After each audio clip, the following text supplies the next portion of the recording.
Hello, everyone. I'm United States Surgeon General Jerome Adams, and I want to thank the organizing committee of the Ohio Prevention Conference for having me here today. I'd also like to thank you for ensuring that critical events like this can happen, even during a pandemic. I'm excited to join leaders across Ohio who are at the forefront of substance misuse prevention and behavioral health. As the nation's doctor, my job is to provide Americans with the best scientific information available on how to improve their health and reduce the risk of illness and injury.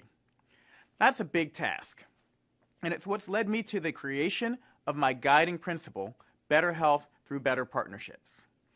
When the solutions are complex, and especially if they're controversial, we can't afford to operate in silos. We can only change our collective futures by working together. And this idea of partnerships and collaboration is key when discussing the role of prevention in addressing substance use disorders and addiction. Throughout my tenure as Surgeon General, a key priority of my office has been addressing substance misuse, and in particular, the opioid epidemic. And just like many of you here today, I aim to use my role to emphasize the importance of prevention. My office has taken numerous actions to address the opioid epidemic head-on and to prevent addiction before it starts. Here are just a few of our actions. First, we're working with healthcare professionals to improve safe prescribing practices postoperatively and to minimize diversion by using resources like the CDC guideline for prescribing opioids for acute pain. And we're trying to help people understand the benefits of alternatives to opioids, as well as how to safely store and dispose of prescription medications. Second, my office is working to educate the public about the severity of the epidemic and to destigmatize addiction. The fact is, we know addiction is a chronic disease and not a moral failing, and it must be treated with skill, compassion, and urgency. But stigma remains a huge barrier to those seeking treatment. So a critical element of our response is getting more people to acknowledge the roots of the misuse problem and addressing stigma so that more people can seek and can access treatment. Third, my office is focused on putting naloxone in the hands of more first responders and community members. In April of 2018, I issued a Surgeon General's advisory highlighting the importance of naloxone access. Since the advisory was issued, almost 3 million 2-unit doses have been distributed to communities. But too many people still needlessly die. Just over 40% of overdoses are witnessed, but less than 4% are administered naloxone. So we've all got work yet to do. And we continue to see this crisis evolve. Prescription opioid misuse led to heroin, then fentanyl, and data now indicates that methamphetamine is the fourth wave of the crisis devastating our country. But it is important to note we are making progress. Since the start of this administration, monthly naloxone prescriptions have risen 381%, and drug overdose deaths dropped by 4.1%, the first drop in over 20 years. We've seen the amount of opioids prescribed nationally drop 28%. We've also seen the number of Americans receiving treatment grow. Now nearly 1.3 million Americans are receiving medication-assisted treatment, or MAT, which is the gold standard in treating opioid use disorder. This represents a 41% increase from 2016. My office has further taken action through the release of a digital postcard. In the late 1980s, Surgeon General C. Everett Koop sent a pamphlet called Understanding AIDS to every household in America, detailing ways individuals could get involved to stop the HIV epidemic.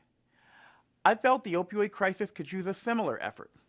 So I took a 21st century approach and issued a digital postcard to educate Americans about the opioid crisis. The postcard provides specific actions every single member of the public can take to raise awareness, prevent addiction, and stop overdose deaths. We need every American to receive this postcard. So I implore you to go to surgeongeneral.gov and share it with your friends, families, and colleagues. Before closing, I want to touch on some significant current events. These are truly unprecedented times, and as a member of the President's Coronavirus Task Force, I'm committed to keeping Americans safe. This pandemic has hit our country hard and has changed each of our lives in a myriad of ways. Stressors abound related to isolation, economic risk, and fears of illness for ourselves and our loved ones. And most recently, countless Americans have expressed deep distress and frustration over long-standing and ongoing social injustice and institutionalized racism. These are just a few of the reasons we've seen a rise in calls to suicide hotlines and an increase in visits with mental health experts. We must remember that connectedness, belonging, and resiliency play major roles in strengthening our mental health during these difficult times. Social or physical distancing does not have to be synonymous with social disconnection or disengagement. We can and we must continue to be that support system for our loved ones who are struggling with addiction, even in the midst of a pandemic.